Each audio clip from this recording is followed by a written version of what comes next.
Thank you, thank you, thank you. Thank you. Man, it's a lively crowd. Thank you all for being here. Thank you so much to the band, too, who I think did a fabulous job. This is about basic economic fairness. That's what this whole, all these ideas that I'm talking about are about the same thing. They're about economic fairness. They're about making sure that everybody in America gets exactly the same chance.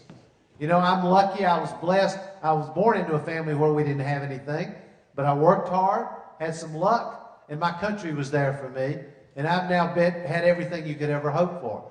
Everybody in America should have that chance. So what are we going to do about it? Here's what I want to do about it. A whole group of things. One, at the lower levels, the Congress finally raised the minimum wage. It's going to go to $7.25 an hour. It's fine. It's not enough. Minimum wage ought to be at least $9.50 an hour. It ought to be indexed to go up on its own so that it keeps going up and up. The minimum wage. Second, we have to strengthen the right of unions to organize in the workplace so that unions can actually organize workers and collectively bargain. We need to change the law in order to do that. We need to make it easier for kids to go to college. What's happened is Bush has taken billions of dollars out of the federal budget for kids to go to college. Here's my idea. It's really simple. It's called College for Everyone, where we say to every young person in America, if you graduate from high school and you're qualified to go to college and you're willing to work while you're there, at least 10 hours a week, America will pay for your tuition and books. Very simple. We need to have a different trade policy in America. Our trade policy doesn't work. NAFTA, CAFTA, all these trade agreements, I don't have to tell the people in this area what it's done. It's been devastating. Devastating to American jobs, devastating to the American economy. You know, America has to trade. We should trade.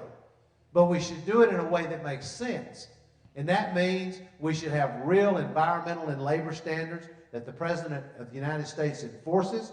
We ought to shut these tax loopholes for companies that are taking jobs overseas. This is crazy. It doesn't make any sense at all. I want to be the president who revitalizes rural America.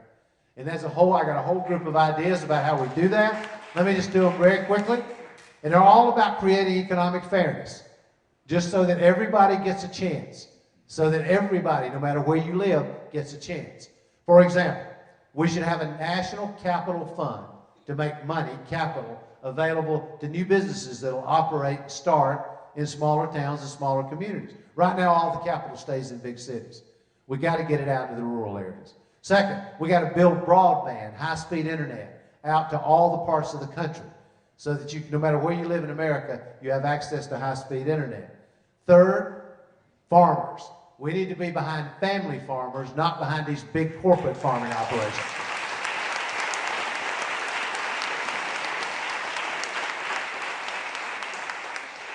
We ought to give bonuses to teachers who are willing to go teach in the more difficult places, in smaller towns, smaller communities, poorer areas, so that they have an incentive, our best teachers, to go to the places we need them the most.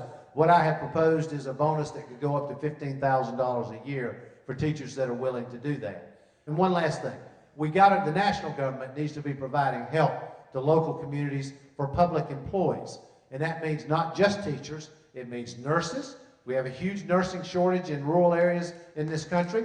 It means our firefighters need to have the support that they deserve so they can get the equipment that they need to make sure that the services that need to be available in smaller towns and smaller communities are in fact there and available. Because this is where I come from. This is why it's important to me. You know, I think sometimes presidential candidates, Republicans and Democrats, think of rural America as a place you fly over. You know, when you go from one place to another, right? That's not me. This is very important to me, and it's important to me personally. Thank you all very much for coming, and I'll be glad to take some questions. Let's go to this gentleman right here.